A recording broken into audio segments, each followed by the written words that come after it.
তার ছু এইটা কেমন জাদু, জিনিসপত্রের এত দাম বাড়লো কেমনে দাদু। ছুমান তার ছু এইটা কেমন জাদু, জিনিসপত্রের এত দাম বাড়লো কেমনে দাদু।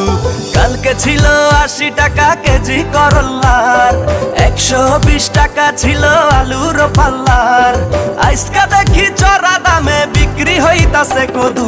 ছুমান তার ছু এইটা কেমন জাদু, জিনিসপত্রের এত দাম বাড়লো কেমনে দাদু। আরে ছুমান তার ছু এইটা কেমন জাদু, জিনিসপত্রের এত দাম বাড়লো কেমনে দাদু। ভাই রমজান মাস আসলে এমন জাদু দেখা যায়, সিন্ডিকেট ব্যবসায়ীরা লুটটা পুইটটা খায়। আসল শয়তান বন্দি থাকে খোদার জেলখানায়, ভারপ্রাপ্ত শয়তানেরা সিন্ডিকেট মারায়। মাছ আর মুরগি কেনা হইয়া গেছে দায়, গরু খাসির গোস্তে বাবা হাত না দেয়া যায়। আমগো মতো গরিব মানুষ হইয়া নিরুপায়, 100 টাকার আলু কিনি 120 টাকায়, ভাইরে 120 টাকায়।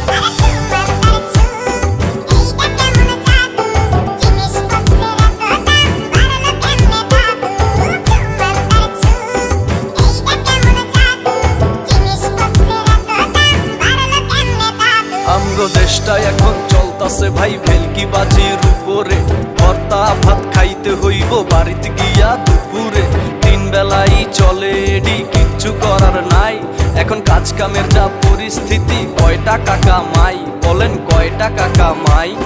রোজার মাসে অন্য দেশে জিনিসপত্রের দাম কমায়, আমগো দেশে রোজার মাসে জিনিসপত্রের দাম বাড়ায়। গরিব মরে না খাইয়া আর ধনীরা থাকে চিলে, এই সিন্ডিকেট ব্যবসায়ীরা দেশটা খাইছে গিলে রে ভাই, দেশটা খাইছে গিলে। বউ পাঠাইছে বাজারে করতে 500 টাকা দিয়া, আলু পেঁয়াজ কাঁচা বাজার যাইতে কইছে নিয়া। ফুলকপি আর বাঁধাকপি গাজর মূলা সিম 50 টাকায় বিক্রি করে এক খালি ডিম। দাম তো ভাই কমে না রে, বারে দেখি শুধু। ছুমান তার ছু এইটা কেমন জাদু, জিনিসপত্রের এত দাম বাড়লো কেমনে দাদু। আরে ছুমান তার ছু এইটা কেমন জাদু, জিনিসপত্রের এত দাম বাড়লো কেমনে দাদু।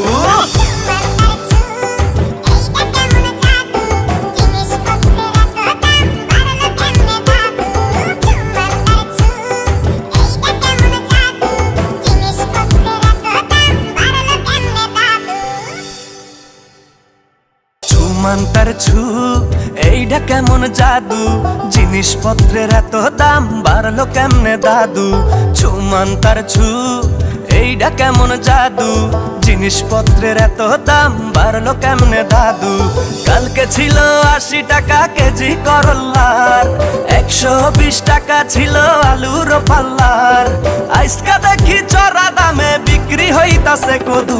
ছুমান তার ছু এইটা কেমন জাদু, জিনিসপত্রের এত দাম বাড়লো কেমনে দাদু। আরে ছুমান তার ছু এইটা কেমন জাদু, জিনিসপত্রের এত দাম বাড়লো কেমনে দাদু।